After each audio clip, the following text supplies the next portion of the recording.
And here you can see Pete obviously not feeling too good at all. To the world, he was an unbeatable robot with a mind of steel. But in secret, his own blood was failing him. Pete Sampras spent his entire 14 Grand Slam career hiding a genetic disease that caused chronic anemia and muscle fatigue. On paper, he shouldn't have been able to survive a 2-hour match under the sun, yet he became the most feared champion of his era. But on this specific day in 1996, the secret almost cost him his life. This is how a tennis star with zero stamina outplayed everyone. Flushing Meadows, 1996. The court temperature is a suffocating 95 degrees. Pete Sampras is facing Alex Corretja, a human brick wall from Spain whose entire strategy is built on physical attrition. Corretja doesn't try to hit winners. He forces you into 20-shot rallies until your lungs burst. For a man with Sampras' blood, this isn't just a tactical challenge. It is a biological trap. Corretja's game plan is simple and devastating. Keep the ball in play. Make Sampras run. Make every point a physical transaction. Make the court feel like it's getting bigger with every set. He knows, the way every clay court specialist knows, that time and distance are weapons. That if you can stretch a match long enough, the fittest man wins. And Sampras is not the fittest man on this court. Not today, not physiologically. The match goes to 5 sets, each set a war of attrition that Sampras cannot afford but refuses to concede. By the time they reach the 5th, Sampras has already spent oxygen reserves that a healthy athlete would still have in the bank. His legs are not tired in the normal sense. They are chemically compromised.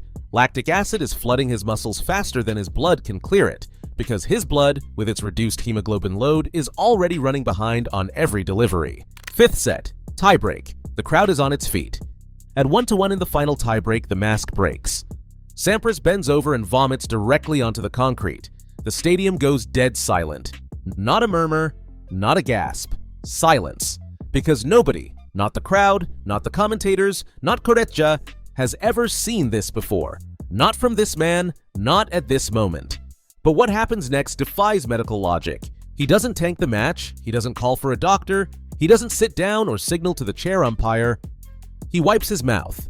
He steps up to the baseline. He bounces the ball twice. The same pre-serve routine he has used 10,000 times in his career. And at 7-all in the breaker, he audaciously fires a devastating 90-mile-per-hour second-serve ace out wide, catching his opponent completely off guard. Point. His. He wins the tiebreak. He wins the match. He walks off the court under his own power, acknowledges the crowd, and disappears into the tunnel. And then he collapses directly onto an IV drip in the locker room. That is the image history forgot. That is the image this video exists to restore. Now you need to understand why that happened. Not the drama of it, the biology of it. Pete Sampras had thalassemia minor. He disclosed this himself in his autobiography, A Champion's Mind, Lessons from a Life in Tennis. This is not speculation, not a rumor. A documented genetic condition he was born with and carried for his entire professional career. Here is what it actually does to an athlete's body. Your red blood cells carry hemoglobin. Hemoglobin is the delivery system. It picks up oxygen in your lungs and transports it to every working muscle. When your muscles are under load, sprinting, changing direction, hitting a 120-mile-per-hour serve on the 5th set of a Grand Slam, they demand oxygen at an accelerated rate. Hemoglobin is what answers that demand. Thalassemia minor reduces the functional hemoglobin in your red blood cells, not to a catastrophic level in daily life, but in elite athletic competition where the margin between enough and not enough is measured in fractions. It is a permanent structural deficit that compounds under pressure. Here is the practical reality on a tennis court.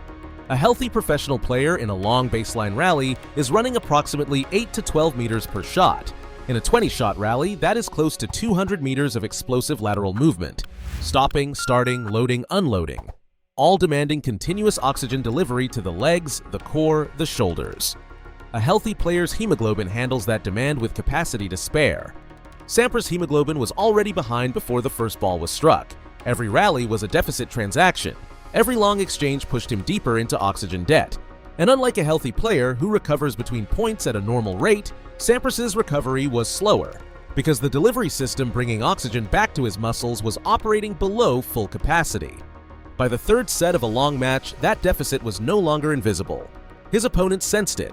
The best players on the ATP Tour are not just athletes, they are tacticians who read physical information in real time. They noticed that Sampras in a long match was different from Sampras in a short match. The first strike aggression dropped slightly. The movement to the net became fractionally more deliberate. The baseline exchanges, when they happened, were shorter and more urgent. They knew something was there, but they misread it completely. They thought it was mental, a focus issue. Some thought it was arrogance, that he wasn't fully engaged, that he didn't respect the opponent enough to go full intensity from the first ball. A few believed it was tactical, that he was deliberately conserving energy, playing possum, waiting to turn it on. Not one of them identified the real cause, because Sampras never gave them the information they needed to identify it. And that silence, that deliberate, decade-long information blackout, was one of the most important competitive advantages of his entire career. Here is where the story stops being about illness and starts being about architectural genius. Let's reframe his entire career. Pete Sampras didn't play serve and volley because he thought it looked elegant. He did it because baseline rallies were a death sentence. His body had a strict oxygen budget. A 15-shot rally against Agassi or Chang would bankrupt his lungs for the rest of the set. Therefore, his game was a precision-engineered defense mechanism. An ace meant 0 oxygen spent. A serve and volley play meant ending the point in under 4 seconds. He changed the fundamental axis of tennis. He forced his opponents to play a sprint-based game, completely neutralizing their superior endurance. His baseline game was built on absorbing pace, redirecting it with precision, and sustaining that quality across 5 sets. In a typical Agassi match, he covered between 2.5 and 3 miles of court movement. His game plan required him to be physically available for every ball, rally after rally, set after set, without degrading. That model is only possible with a fully functional oxygen delivery system. Sampras could not compete on that axis, so he eliminated the axis entirely. In a typical Sampras service game, the point was over in 3 shots or fewer. Serve, weak return, volley winner. Done. The entire game held in under 90 seconds. The oxygen expenditure was a fraction of what a baseline exchange would cost. And across a full match, across 5 sets, those savings compounded into the margin that kept him functional when a baseline player would have broken him open. Chang was another example. Chang was one of the fittest players on the ATP Tour. Legendary for his physical conditioning, his court coverage, his ability to retrieve balls that other players had already written off. His game was a war of attrition by design. He wanted long matches. He wanted the 5th set. He wanted the moment when his opponent's legs gave out. Against Sampras, that strategy had no purchase, because Sampras never gave him the long match. The points were over before Chang's endurance advantage could activate.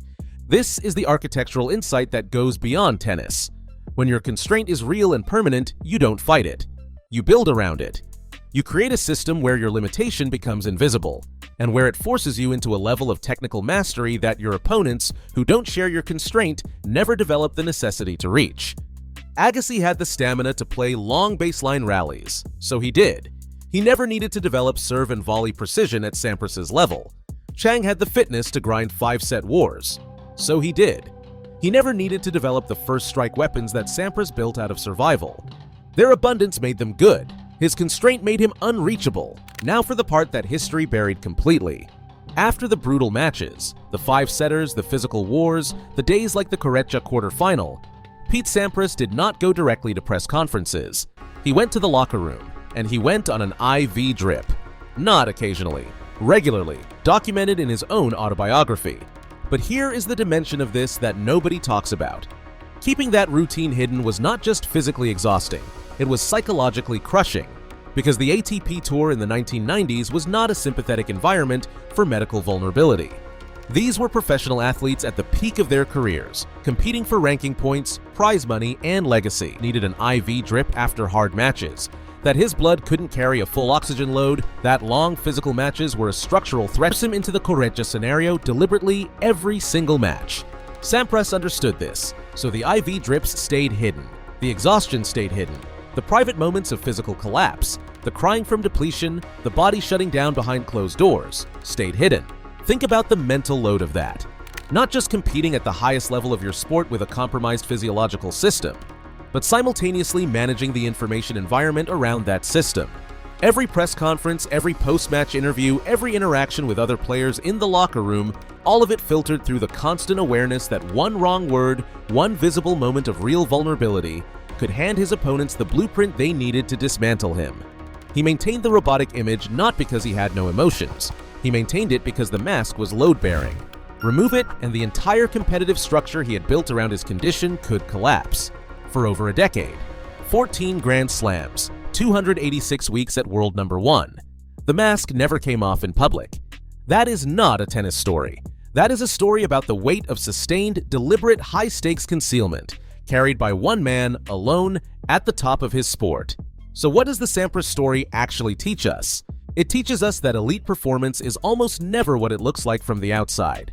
The robotic champion was managing a medical condition in real time, in public, under the highest pressure in his sport, and doing it so well that for most of his career, nobody knew. The boring serve and volley game was a precision-engineered survival system. The cold demeanor was a deliberate information blackout protecting a competitive edge. Every element of Pete Sampras that the casual fan criticized was, in reality, a solution to a problem they didn't know existed. And this reframes something bigger than tennis. We watch elite performers and we judge the surface. We see the style, the approach, the personality. And we assume it's a choice made from abundance, from options, from preference. Sometimes the style is the adaptation. The constraint shaped the champion. The limitation built the legacy. Pete Sampras didn't win 14 Grand Slams despite thalassemia minor. He won them through the system he was forced to build because of it. That is not a comfortable idea. It means the thing you've been calling a weakness might be the thing that makes you unbeatable, if you're willing to architect around it instead of apologize for it. If this video changed how you see Pete Sampras, even slightly, I want to know. Drop a comment below. Did you know about the thalassemia? Did you watch him live in the 90s? And if you called him boring back then, be honest. This is a safe space. This is exactly what KT Tennis does. We don't just show you the highlights, we show you what was underneath them. The medical realities, the tactical decisions, the hidden wars that the scoreboard never captured. If that's the tennis content you want, subscribe to KT Tennis. Hit the bell, because the next video goes even deeper. The greatest players in history all had something they were hiding. We're going to find every single one. See you in the next one.